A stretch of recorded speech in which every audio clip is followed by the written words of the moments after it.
आज एक बार जल्दी सी रिकैप करते हैं रे ऑप्टिक्स का, जो जो बेसिक चीज है उसके बारे में चर्चा करेंगे और फिर कह रहा हूँ बहुत दिल लगा के मन लगा के तन मन धन के साथ बैठेंगे, पढ़ाई करेंगे और बीच बीच में आंसर पूछ लूंगा किसी से भी, तो एक्टिविटी में रहना। सबसे पहले रिफ्रैक्शन। रिफ्रैक्शन का मतलब लाइट का एक मीडियम से दूसरे मीडियम की तरफ चले जाना। सबसे पहले हमें स्नेल्स लॉ लगानी आनी चाहिए। स्नेल्स लॉ आने के बाद फिर हम टीआईआर की तरफ जाएंगे, उसके बाद हम लेंसेज की तरफ जाएंगे, फिर प्रिज्म की तरफ जाएंगे। कोशिश करेंगे ये सारे के सारे चारों पांचों पैरामीटर्स यहाँ पे आज कंक्लूड करें, ठीक है, एकदम बहुत प्यार से। देखो रिफ्रैक्शन है तो ऑब्वियसली कोई ना कोई एक इंटरफेस है, ये सेपरेशन है दो मीडियम के बीच में। क्या बेटा ये भाई साहब आप बात नहीं करते, क्या है ये? तो हाँ सभी बोले कि ऐसे कोई शादी में नहीं आए हुए आप लोग, अटेंटिवली बैठ जाओ एकदम। चलो ये मीडियम 1, ये मीडियम 2। अब दो मीडियम है तो ऑब्वियसली दोनों अलग अलग होंगे, सेम होंगे तो एक ही मीडियम हो जाएगा। तो इसका रिफ्रैक्टिव इंडेक्स μ1 मान लेते हैं, इसका रिफ्रैक्टिव इंडेक्स μ2। अब μ1 μ2 ही बताएगा कौन डेंसर है कौन, तो इसको रेयर मान लेते हैं और इसको ध्यान से देख। तो मैं लिख सकता हूं कि μ1 इज छोटा देन पक्का है ना? yes, अब कहीं से भी कोई भी लाइट आएगी, कहीं से भी कोई भी लाइट आएगी, जिस भी पॉइंट पर, ये पॉइंट याद रखो, जिस भी पॉइंट पर जहां पर भी इंटरफेस होगा वहां पर एक नॉर्मल ड्रॉ कर दो। क्या कर दो बच्चों? नॉर्मल। सभी बच्चे नॉर्मल ड्रॉ कर दो। ये चाहती क्या है? चाहती है सीधा जाना, बट ये कमबख्त दुनिया सीधा जाने नहीं देगी। तो क्या करेगी? बैंड कर देगी, या तो टुवर्ड्स या मतलब आर से डी जा रही है तो ये सभी बच्चे रिपीट, आर से डी जा रहे तो towards the normal, very good. और डी से आर जा रहे तो ये सबको पता है ना? अब सुनो ध्यान से, टुवर्ड्स द नॉर्मल में हमने ये बना दिया, जितने भी angle of incidence, angle of refraction, बोलो क्या बोला मैंने? जितने भी एंगल ऑफ इंसिडेंस, वो सारे के सारे कहां से मेजर करेंगे? नॉर्मल। तो नॉर्मल और इंसिडेंट रे के बीच में जो बना वो θ1 बोल रहा हूं, अभी आई हुई छोड़ दो बेशक। नॉर्मल और रिफ्रैक्टेड के बीच में जो एंगल बना θ2। नाउ स्नेल्स लॉ क्या कहती है वो समझ बस, कि इस पॉइंट पर जहां पर भी रिफ्रैक्शन हो रहा है, जहां पर भी रिफ्रैक्शन हो रहा है, उस मीडियम का refractive index and sine of that theta, जो नॉर्मल के साथ थीटा एंगल बन रहा है, इट में भी आई, इट में भी आ। तो यहाँ पे क्या लिखेंगे? μ1 into sin θ1। यहाँ पे बोलो μ2 sin θ2। यहाँ पे बोलो μ2 sin θ2। इनका प्रोडक्ट हमेशा क्या रहेगा? कांस्टेंट। क्या रहेगा बच्चों? Constant. μ1 sin θ1 must be equal to μ2 sin θ2 must be equal to μ3 sin θ3 must be equal to constant.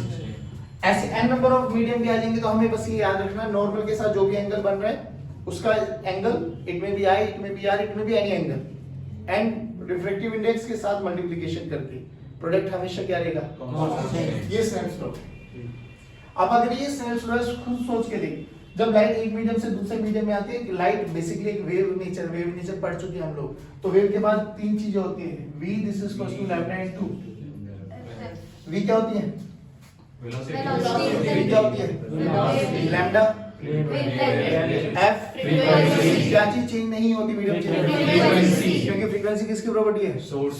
जब तक सोर्स चेंज नहीं करेंगे फ्रीक्वेंसी चेंज नहीं होगी। पानी के बाहर खड़े होकर लाल बल्ब को देखेगा तो भी लाल दिखाई देगा, पानी के अंदर भी देखेगा तो भी लाल, यानी वो लाल कलर उसकी प्रॉपर्टी है। बेसिकली सोर्स फ्रीक्वेंसी है, फ्रीक्वेंसी चेंज नहीं होगी, बट मीडियम चेंज होने से क्या स्पीड चेंज हो जाएगी? क्या वेवलेंथ चेंज हो जाएगा? खुद सोच के देखना, फ्रीक्वेंसी क्या है बेटा? v by lambda. फ्रीक्वेंसी को सेम रहेगा, अगर v चेंज होगा तो लैम्डा को भी चेंज होना पड़ेगा। अब सोच इस वाले मीडियम के लिए बोल, मान लो स्पीड v1 है तो लैम्डा 1 into f1 मान लेते हैं अभी के लिए, इसमें v2 लैम्डा 2 into f2। अरे नहीं आया समझ में? क्या θ1 ही एंगल आई है बच्चों? क्या θ2 ही एंगल आ रहा है? जल्दी बोलो, फॉर्मूला क्या बना? μ1 sin θ1 ही I, I must be equal to μ2 sin r। पक्का? Mu sine I by sine I, बोलो μ2 by μ1। नहीं आया बच्चों? μ2 by μ1। Very good. अब सोच, ध्यान से देख, यहाँ पर है ना सिंपल सा फंडा है, क्या है वो सुनो कि यहाँ पर है ना μ2 by μ1। अब म्यू और लैम्डा में भी एक रिलेशन होता है, वो रिलेशन क्या होता है? Lambda is inversely proportional to refractive index. ध्यान रखना ही। सोच μ2 ऊपर है तो कौन ऊपर आएगी? लैम्डा 1 डिवाइडेड बाय नहीं है पक्की बात। यहाँ से लैम्डा का रिलेशन निकालिए, लैम्डा का रिलेशन तो v1 by divided by v2 by क्या f ने f को क्यों बोल रहा हूँ मैं? क्योंकि सोर्स सेम है भाई। यहाँ से जो भी ये लाइट निकल रही है सोर्स है ना, तो सोर्स जब तक चेंज नहीं होगा फ्रीक्वेंसी चेंज नहीं। सिंपल सी बात है, ये याद रखो कि sin i by sin r must be equals to v2 by v1 must be equals to lambda 1 by lambda 2 must be equals to v1 by v2। ध्यान याद करो, यही आप लोगों ने हाइजेंस प्रिंसिपल से लॉज ऑफ रिफ्रैक्शन प्रूव कराया था। जल्दी क्या याद रखना है? 2 स्टेप्स याद रखने हैं कि जब भी स्नेल्स लॉ लगा रहे हो याद क्या रखना है कि sin theta and refractive index of उसी मीडियम का हमेशा क्या रहेगा? जल्दी बोल, क्या बोला है? बहुत बढ़िया, तो बोल रिफ्रैक्टिव इंडेक्स और थीटा उसी sin थीटा का प्रोडक्ट हमेशा क्या रहेगा? जल्दी बोल, जल्दी जल्दी sin थीटा को तो बोल sin थीटा और उसी मीडियम का रिफ्रैक्टिव इंडेक्स का प्रोडक्ट हमेशा क्या रहेगा? कांस्टेंट रहेगा। sin थीटा और उसी मीडियम का रिफ्रैक्टिव जल्दी बोल, sin थीटा और उसी मीडियम जल्दी बोल, जल्दी बोल, जल्दी बोल, परफेक्ट, जल्दी बोल। sin थीटा और उसी मीडियम का रिफ्रैक्टिव इंडेक्स का प्रोडक्ट सेम रहेगा, रहेगा। डन। और lambda is inversely proportional to 1 by. एक और याद रखो कि जो म्यू होता है ना, mu refractive index, that is also inversely proportional to temperature.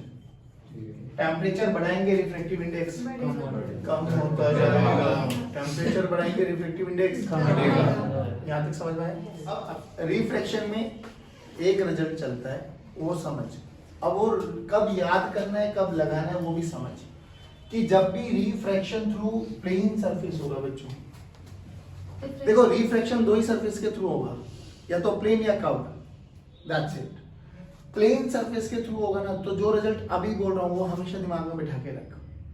क्या बोला मैंने? जब भी रिफ्रैक्शन प्लेन, तो सारे डिस्टेंसेस यहां से मेजर करेंगे। याद कर ले इसको, सभी बच्चे रिपीट करो ना। जब भी रिफ्रैक्शन प्लेन सरफेस से होगा तो सारे डिस्टेंसेस प्लेन से।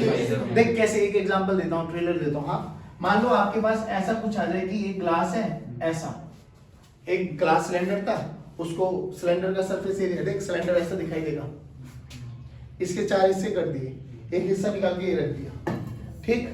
जब हिस्सा यहां से निकाल के रख दिया तो यहां पर एक ऑब्जेक्ट रख दिया, ऑब्जेक्ट से रेज जाएंगे कितनी? इनफाइनाइट। कितनी चाहिए? 2। किसको? इमेज को बनाने के लिए। यहाँ से एक ऑब्जेक्ट की रेज जाएंगी, सबसे पहले किस पे गिरेंगी? Plane surface. फिर किस पे गिरेंगी? कर्व। तो प्लेन सरफेस आएगा तो ये वाला रिजल्ट लगाना है, कर्व आएगा तो जब वो बताऊंगा उस पे भी लगाना है। बोल, नहीं समझ में आया? याद करना क्या, पहली बात तो ऑब्जेक्ट से क्या निकलेंगी? जिस डायरेक्शन में जा रही है इंसिडेंट रे वो हमेशा, हाँ ये ऑब्जेक्ट है, ये ऑब्जेक्ट है, ऑब्जेक्ट से निकलेंगे इनफाइनाइट नंबर ऑफ रेज। जहां हमें यहां से मेजर करना ना, चुपचाप यहां खड़े हो जाओ, खुद सोच के देख इनफाइनाइट जो रेज आ रही है वो किधर आती दिखाई दे रही है? ऊपर की तरफ। तो ऊपर पॉजिटिव, नीचे नेगेटिव। इधर समझ में आया? जिधर जाएंगी इंसिडेंट रे वो पॉजिटिव, सारे बोलो, और सारे डिस्टेंस कहां से मेजर करेंगे? प्लेन से, बेसिकली इंटरफेस से। अब सुनो, तो what you have to remember कि जहां ऑब्जेक्ट रियलिटी में है, मान लो ये एक कंटेनर है, कंटेनर में पानी है, पानी का रिफ्रैक्टिव इंडेक्स म्यू डब्ल्यू ले लिया, बाहर सराउंडिंग है, सराउंडिंग का रिफ्रैक्टिव इंडेक्स म्यू ए ले लिया, या म्यू एस ले लेते हैं ना, कॉमन रिजल्ट बना लेते हैं। खुद सोच के देख, मीडियम कहां पर है? पानी में, मतलब ऑब्जेक्ट कहां पर है? पानी में। आप कहां पर खड़े होंगे? बाहर। तो ये आपकी आंख है बड़ी सुंदर सी। रिजल्ट याद रखो, जहां रियलिटी में ऑब्जेक्ट रखा हुआ है, रियलिटी में जहां रखा हुआ है उसको बोलते हैं हम डी एपरेंट। ध्यान से देख, ये ही यू है आपके पास बच्चों। सर डी रियल बोलेंगे? हाँ डी रियल, सॉरी, इसको क्या बोलेंगे? D real. यही यू है, यू बोले तो ऑब्जेक्ट का डिस्टेंस फ्रॉम द इंटरफेस। क्या है ये? अपन डी रियल भी बात करेंगे तो यू है। कहां हमें इमेज दिखाई देगी उसको बोलेंगे डी एपरेंट। क्या बोलेंगे? D apparent. हमें इमेज बेसिकली इस केस में यहां पर दिखाई देती है, तो ये डिस्टेंस है डी एपरेंट। क्या है बच्चों? D apparent. इन दोनों में एक रिलेशन है, सुन लो कि d apparent is equals to d real mu from 2 mu from का मतलब from का मतलब 2 का मतलब 2 का मतलब कौन सी रे इंसिडेंट का दो कुछ नहीं, बस इतना याद है कहाँ से आई कहाँ यूज करना है, कहाँ यूज करना है, इसका हमारा कोई वास्ता नहीं है। हमारा जीवन यही निकालेगा ना, ये कौन बताता है भाई, पागल हो गया तुम। जल्दी बोलो D apparent this is equals to D real from object. Rays हमेशा ऑब्जेक्ट से निकलेंगी, जिधर जा रही होगी इंसिडेंट रे वो पॉजिटिव, उसके अपोजिट नेगेटिव। तो जो ये म्यू फ्रॉम 2 में है, फ्रॉम क्या है, वो रिफ्रैक्टिव इंडेक्स जहां से रेज 2 का मतलब आफ्टर रिफ्लेक्शन जहां पे गई। नहीं आया समझ में? इस केस के लिए रिजल्ट बनाओ, इस केस के लिए रिजल्ट देखो। डी एपरेंट को हम वी भी बोलते हैं, डी एपरेंट को क्या भी बोलते हैं, वी। सभी बच्चे बोलो V. This is equals to u mu from, बोले तो वाटर, 2 बोले तो साउंड, तो म्यू डब्ल्यू एस। अरे नहीं आया, अरे बच्चों म्यू डब्ल्यू एस को क्या लिख सकते हो आप लोग, mu W by mu W by mu W by. सोच के देख, अगर ये हमारे पास एक प्लेन सरफेस था, यहाँ पर हमसे बोला गया ये एक ऑब्जेक्ट रखा हुआ है एमआर दूरी पर, कैसे रखा हुआ है, एमआर दूरी पर। जल्दी बोलो, इसके लिए यूज कर सकते हैं हम लोग। हाँ जल्दी बोल, ये क्या हुआ, डी रियल। ये क्या हुआ, तो ऑब्जेक्ट यहाँ पे रखा हुआ है, तो रेज किधर जाएंगी, इस डायरेक्शन में। तो हमारे लिए ये क्या हुआ, ये क्या हुआ, जल्दी बोलो डी एपरेंट हमें निकालना है, डी एपरेंट हमें निकालना है। डी रियल बोलो किधर है, इधर है, माइनस एम। अरे बोल भाई, म्यू फ्रॉम कुछ भी नहीं गिवन है तो एयर, कुछ भी नहीं गिवन है तो एयर। ये रिफ्रैक्टिव इंडेक्स ऑफ ग्लास मान लेते हैं, क्या मान लेते हैं, म्यू। चलो तो दिस इज फर्स्ट कहां से आई, एयर से। कहां हो गई, तो mu of air into water मतलब ग्लास। नहीं आया बच्चों, आ गया। अरे बोलो भाई। तो इसको क्या लिख सकते हैं, minus M R by mu A into mu G. Mu A कितना है, 1, तो minus M R mu G. Minus का क्या मतलब है बच्चों, कि यहाँ से इस डायरेक्शन, देखो म्यू की वैल्यू हमेशा 1 से बड़ी होगी, तो यानी जो इमेज बनी इस सरफेस के लिए, क्या इमेज इससे भी पीछे बनी, तो ये u o बना, ये v बना। नहीं आया समझ में, पक्की बात है, ऐसे यूज करते। बोले यहाँ तक कोई दिक्कत, रिफ्लेक्शन थ्रू प्लेन सरफेस। जल्दी बोलो result, D apparent this is equals to from का मतलब कौन, इंसिडेंट रे निकलेंगी कहां से, ऑब्जेक्ट से। नहीं आया समझ में, कितनी निकलती है, इनफाइनाइट। कितनी चाहिए, 2, हमारा काम चल जाएगा। नहीं आया समझ में, यस। अब सुन थोड़ा आगे बढ़ते हैं। इसके बाद हमारे पास कंडीशन आती है बच्चों T I are. T I are नाम बोलो, रिफ्लेक्शन। जल्दी बोलो क्या होता है, कंडीशन 2। सबसे पहली कंडीशन डेंसर टू रेयर रहनी चाहिए, सबसे पहली कंडीशन डेंसर टू रेयर। दूसरी सबसे I should be greater than C. C क्या होता है भाई, कैसे निकाल दे, छोटे वाला बड़े वाला, क्या रिफ्रैक्टिव इंडेक्स, क्या refractive index. Sine C this is equals to छोटे वाला बाय बड़े वाला, क्या बेटा, रिफ्रैक्टिव इंडेक्स छोटे वाला बाय बड़े वाला। रिफ्रैक्टिव इंडेक्स आ रहा ही लिख देता हूं। हाँ चलिए, अब यहाँ पे 3 केसेस पढ़े थे। हो सकता है आई छोटा हो सकता है आई बराबर हो सकता है आई बड़ा हो। देखो डेंसर से रेयर कंडीशन याद रखना बच्चों, ये कि लाइट हमेशा डेंसर से रेयर जाएगी, तो ही ये कंडीशन लगाएंगे, नहीं तो फिर अपना स्नेल्स लॉ लगा के काम फारिग करेंगे, कोई दिक्कत नहीं। तो देखो अगर आई ग्रेटर देन सी हुआ और आई इक्वल्स टू सी हुआ और आई लेस देन सी हुआ, देखो I greater than C denser to rare, तो टी आई आर, इसमें तो कोई लोड। टी आई आर का मतलब लॉज ऑफ रिफ्लेक्शन को फॉलो करेगा। लॉज ऑफ रिफ्लेक्शन पता क्या होता है, angle I must be equals to, बहुत बढ़िया, angle I must be equals to, यानी टी आई आर होगा बच्चों यहाँ पे लॉज ऑफ रिफ्लेक्शंस को फॉलो करेगा। लॉज ऑफ रिफ्लेक्शंस यानी angle I must be equals to angle R. अगर आईसी डेंसर से रेयर जा रहा है, आईसी ग्रेजिंग मतलब ग्रेजिंग समझो कि मान लो ये हमारे पास एक सरफेस है, लाइट एंटर तो कर गई।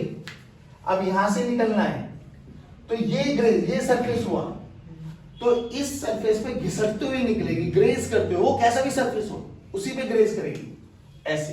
ये हुआ ग्रेजिंग, नहीं हुआ समझ में? पक्की बात। अगर ये आई सी के बराबर हुआ तो ग्रेज करते हुए जाएगी, नहीं आया बच्चों? और आई लेस देन सी हो गया तो रिफ्रैक्शन, मतलब लाइट दूसरे मीडियम में एंटर कर जाएगी, यानी रिफ्रैक्शन। बोलो यहाँ तक कोई दिक्कत? जल्दी एक बार रिकैप करते 2 मिनट में। स्नेल्स लो। म्यू इनटू sin थीटा का प्रोडक्ट हमेशा स्नेल्स लो क्या बोला? sin i by sin r must be equals to mu by mu1 must be equals to v1 by v2 must be equals to lambda 1 by lambda 2 must be equals to v2 by v1 by बस वही v1 by v2 हो गया। Done. ठीक, उसके बाद हमने बोला कि जब भी प्लेन सरफेस से रिफ्रैक्शन होगा, रिजल्ट बोलो। प्लेन सरफेस से रिफ्रैक्शन होगा d d apparent this is equals to dl by d apparent this is equals to dl by mu from पक्की बात है। mu21 को लिख सकते हैं mu2 by mu1। बहुत बढ़िया। T I R total internal यानी कंडीशन बोलो। How to calculate C? बड़े वाला बाय छोटे वाला क्या? छोटे वाला अच्छा पागल है, मैंने जानबूझ के बोला था ये बदतमीज, मैं चेक कर रहा था मैं। Very good. हाँ, रिफ्रैक्टिव इंडेक्स कैसे निकालते हैं? छोटे वाला बाय बड़े वाला क्या? Refractive index. 3 कंडीशन, डेंसर से रेयर होते हुए 3 condition, I greater than C, I equals to C, I less than C. I greater than C में क्या होगा? आई इक्वल्स टू सी में क्या होगा? ग्रेज कर जाएगी। आई लेस देन सी में क्या होगा? रिफ्रैक्शन। क्या होगा बच्चों? क्या होगा बच्चों? पक्की बात है। देखो इसमें छोटी सी चीज हो, नॉर्मल शिफ्ट। नॉर्मल शिफ्ट का मतलब समझ, ये डी रियल था जो एक्चुअली में रखा हुआ था, ये अपन को दिखाई दिया, तो ये जो शिफ्ट हुआ है ना, ये दिस इज नॉर्मल शिफ्ट। बोलो कैसे निकालेंगे? D real minus D apparent. तो नॉर्मल शिफ्ट का फॉर्मूला बोलो, डी रियल माइनस। अब डी एपरेंट तो अभी निकाला है, D real minus D real by mu from, तो डी रियल कॉमन ले लो, D real 1 minus 1 by mu from v2। क्या ये चीज समझ में आई बच्चों? Yes। पक्की बात? श्योर? अभी आपके पास ना एक ग्लास स्लैब है मान लो, ठीक? इसकी कोई थिकनेस गिवन है, इसका रिफ्रैक्टिव इंडेक्स दे दिया mu M, medium, surrounding mu S. एक ऑब्जेक्ट रखा हुआ है बच्चों, और इसके बाद कोई मिरर लगा देते हैं वो लोग ना। सबसे पहले क्या करना, जो ये ग्लास स्लैब है ना, ये आपको शिफ्ट प्रोवाइड करती है। क्या प्रोवाइड करती है? अच्छा, जो ये शिफ्ट होगा ये आगे की तरफ या पीछे की तरफ होगा, depending upon if mu M is greater than mu S. तो जो शिफ्ट होगा ना बच्चों, ये ऑब्जेक्ट यहां से जब देखेंगे, यहां पे ना दिख के वो यहां पर दिखाई देगा, यानी shift is towards the glass slab. सभी बच्चे बोलो क्या कंडीशन है? अगर म्यू एम ग्रेटर हुआ म्यू एस से, तो शिफ्ट का मतलब समझ गए? मैं यहाँ पर हूँ, जब ग्लास स्लैब को देखोगे तो मैं यहाँ दिखाई दूंगा आपको। नहीं आया तो वो शिफ्ट पता लग जाएगा।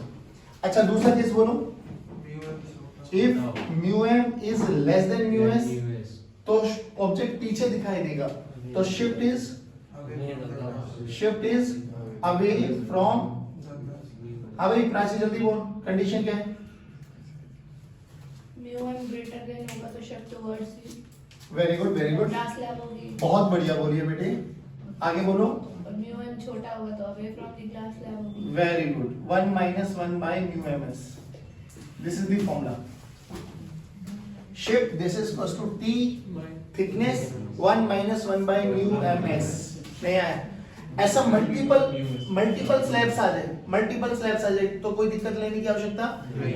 यहाँ पे T1 thickness of 1 slab, 1 minus 1 by mu इसका है, plus T2 and so on. अरे नहीं आया समझ में?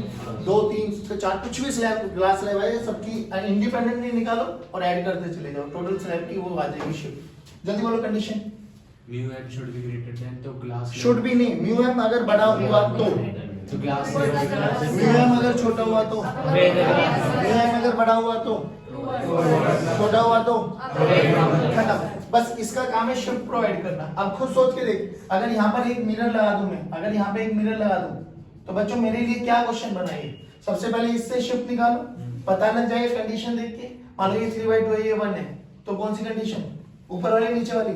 ऊपर वाली।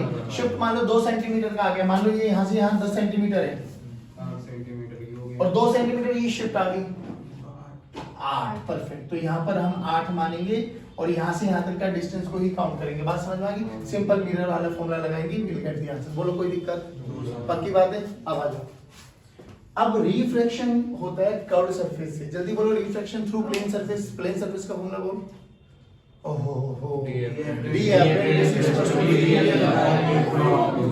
तो रिफ्रैक्शन थ्रू कर्व्ड सरफेस। बच्चों जी प्लीज ध्यान देखो, refraction through curved surface. Simple result याद रखो। कर्व्ड का मतलब ये, इट में बी कॉनकेव, इट में बी कॉन्वेक्स। कैसे पता लगाया था कॉनकेव कॉन्वेक्स का? कि जिधर मिरर याद है ना हमको, ये कौन सा मिरर होता है? अगर यहाँ पे पॉलिशिंग कर दूं तो कॉनकेव। सोच के देख, अगर इधर ही डेंसर मीडियम कर दूं तो ये कॉनकेव रिफ्लेक्टिंग सरफेस। इधर पॉलिशिंग कर दूं, इधर डेंसर कर दूं तो ये वो। देख सिंपल सी बात है, जिधर ये डंडे लगे हुए हैं वो आपका डेंसर मीडियम, तो ये तो जल्दी बोल कौन सा सरफेस? कॉनकेव। जल्दी बोलो कौन सा? पक्की बात है?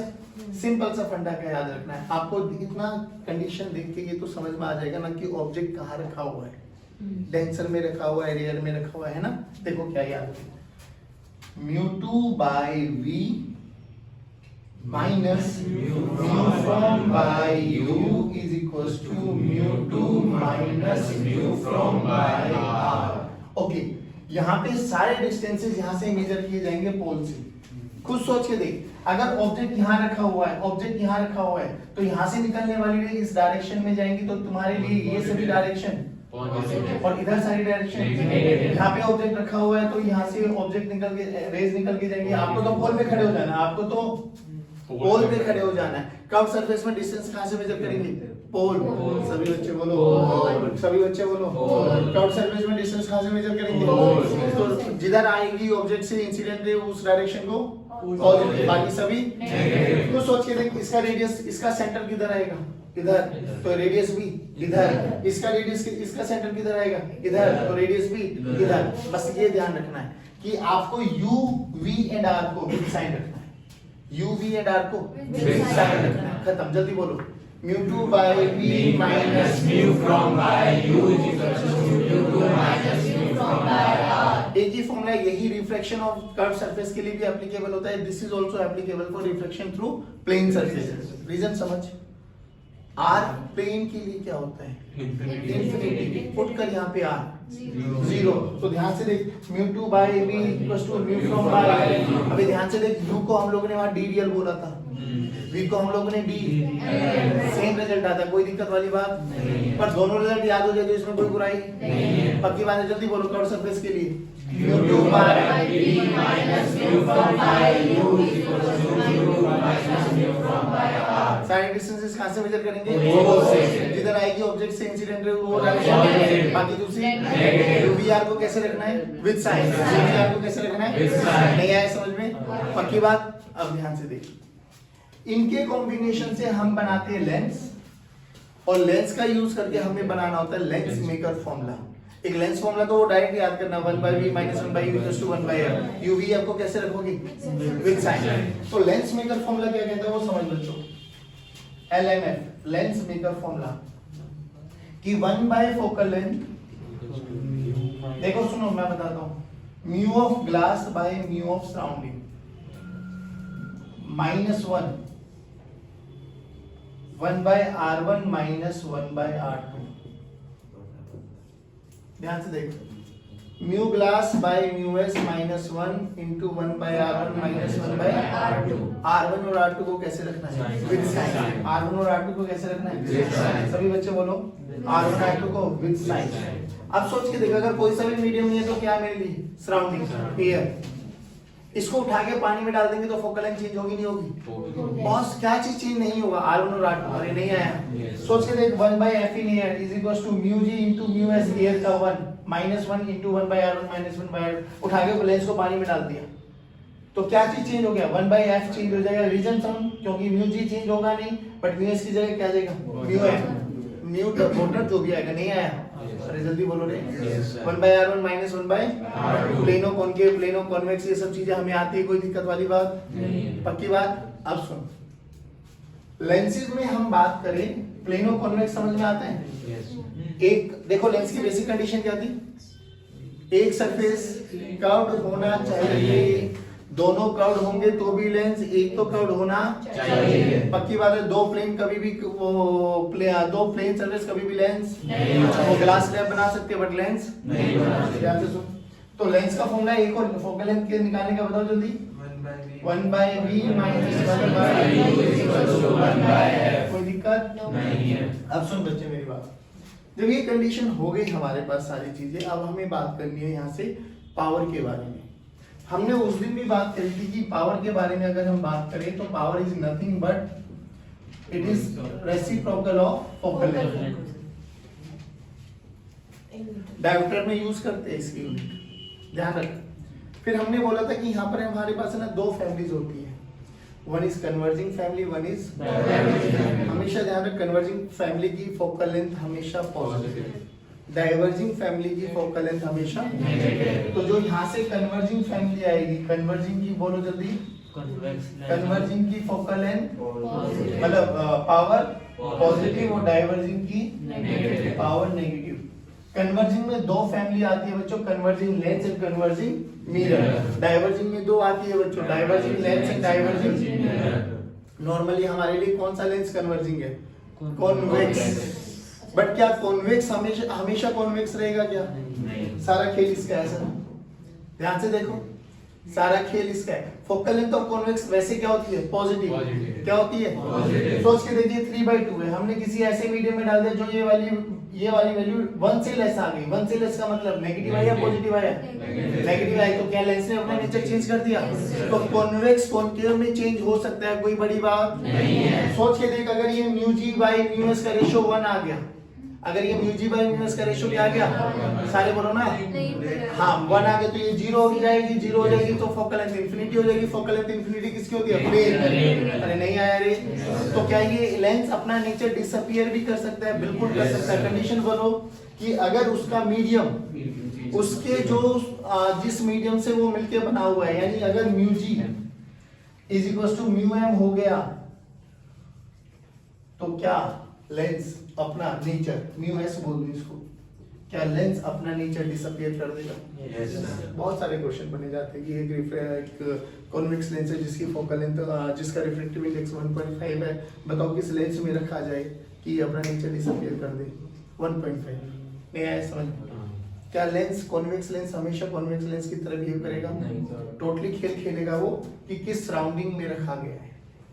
अगर ये रेशियो 1 से ज्यादा आई तो ये पॉजिटिव रहेगा, 1 से कम आई तो नेगेटिव रहेगा। नेगेटिव रहते ही लेंस अपना नेचर चेंज कर देगा। कॉन्वेक्स कॉनकेव भी बन सकता है, कॉनकेव कॉन्वेक्स भी बन सकता है। वो प्लेन सरफेस की तरह भी बिहेव कर सकता है, यानी लाइट को सीधा पास जाने देगा, कोई रिफ्लेक्शन नहीं होगा। नहीं आया समझ? और वो कब होगा? जब म्यू जी और म्यू एस बराबर होंगे। यहाँ तक कोई दिक्कत? चलिए वेरी गुड। अब हम बात कर रहे थे कि कन्वर्जिंग लेंस, तो कन्वर्जिंग लेंस के बारे में बात करेंगे बच्चों और कन्वर्जिंग मिरर के बारे में बात करेंगे। कन्वर्जिंग मिरर कौन सा होता है हमारे पास? कॉनकेव। कौन सा होता है? कॉनकेव। बहुत सुंदर। यहाँ पे डाइवर्जिंग लेंस के बारे में बात करेंगे बच्चों, डी लेंस, और यहाँ पे कॉन्वेक्स मिरर के बारे में बात करेंगे। ध्यान से देखो, कन्वर्जिंग लेंस की फोकल लेंथ हमेशा पॉजिटिव और पावर भी पॉजिटिव है।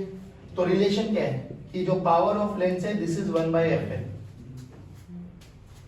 कॉनकेव लेंस कॉनकेव मिरर की फोकल लेंथ हमेशा नेगेटिव है, लेकिन पावर को क्या होना है? पॉजिटिव। तो पावर पॉजिटिव आएगी मिरर की तो ये फॉर्मूला 1/1/fm के साथ जाएगा, माइनस। नहीं आया? उधर देखो, ये नेगेटिव और इसकी फोकल लेंथ भी नेगेटिव होती है तो ये तो सीधा ऐसे ले लेंगे 1/fm और ये बोलो 1/fm माइनस। नहीं आया बच्चों? अब सुनो, यहाँ से अगर आप बात करना चाहे तो combination of lens in mirror पे बात की जा सकती है। एक छोटा सा ट्रेलर दिखा देता हूँ। ये एक मिरर है, इस पे हमने सिल्वर कोटिंग कर दी। जल्दी बोलो, सिल्वर कोटिंग कर दी तो क्या हुआ? ये एक लेंस भी है और एक मिरर का कॉम्बिनेशन भी। अल्टीमेटली ये सिस्टम एक मिरर की तरह बिहेव करेगा। अब हमें क्या करना है, इस मिरर की फोकल लेंथ निकालनी है, कंबाइंड। वो कंबाइंड फोकल लेंथ पता लगी ना, 1/v + 1/u = 1/f वाला फॉर्मूला लगाएंगे, काम खत्म। बट सर हमें पता तो लगे कौन सा मिरर है। फिर कह रहा हूं इस मिरर को देख के मत डिसाइड कर लेना कि ये कॉनकेव है, नहीं। हमें क्या करना है, पावर निकाल लो। पावर का फॉर्मूला बोला N1 PL1 + N2 PL2 + N3 PM3। भूल गए हो? पावर इक्विवेलेंट का फॉर्मूला बोलो, N1 PL1 + N2 PL2। ऐसे याद कर लो। N1 N2 क्या थी? Number of times rays passing through lenses and mirror. किसी भी लेंस में से रेज हमेशा दो बारी पास होती जाएगी, एक बारी रिफ्लेक्शन से पहले और एक बारी रिफ्लेक्शन के बाद। तो N1 की वैल्यू 2, मिरर के लिए 1। तो 2 × PL1 + 1 × PM2 नहीं आया बच्चों। यहाँ से ध्यान से देखो, इनका फोकल लेंथ दे रखा होगा आपको, इनका फोकल लेंथ रखोगे तो विद साइन रख देना बेटा, you will get power equivalent. Power equivalent पता लग गई तो क्या करो, F इक्विवेलेंट निकाल लो, रेसिप्रोकल होता है। अगर पावर पॉजिटिव आई तो कन्वर्जिंग फैमिली, पावर नेगेटिव आई तो डाइवर्जिंग फैमिली, पावर 0 आई तो प्लेन मिरर। नहीं आया समझ में? पक्की बात कर लोगे? दोबारा रिकैप करो। ग्लास स्लैब की शिफ्ट म्यूएम ग्रेटर देन म्यूएस तो ओवर, म्यूएम लेस देन तो अगर रिफ्रैक्शन थ्रू कर्व्ड सरफेस में बोलो μ2 by v minus mu from y equals to minus mu from y r। क्या यहाँ पे u v r को विद साइन रखोगे? क्या सारे डिस्टेंसेस पोल से मेजर करे जाएंगे? कौन डायरेक्शन पॉजिटिव लेंगे? जिधर बाकी दूसरा नहीं आया समझ में? लेंस मेकर फॉर्मूला बोलो, 1/f = μg by μs minus 1 1/r minus 1। क्या यहाँ पे r1 r2 को विद साइन रखना? With sign. अच्छा एक बात और बताओ, क्या ये लेंस अपने नेचर चेंज कर सकता है? Yes, sir। वो किस पर डिपेंड करेगा? μs। μg by μs की रेशियो अगर 1 आ गई तो 0। अच्छा 1 आ गई, μg by μs की रेशियो 1 आ गई तो प्लेन। μg by μs की रेशियो अगर 1 से ज्यादा आ गई तो जैसा है, मतलब कॉनकेव कॉन्वेक्स ही रहेगा, मतलब कॉन्वेक्स कॉन्वेक्स है ना, मतलब लेंस अपना नेचर। और क्या बोलना है? वो वाला बोलूंगा, मीडियम वाला।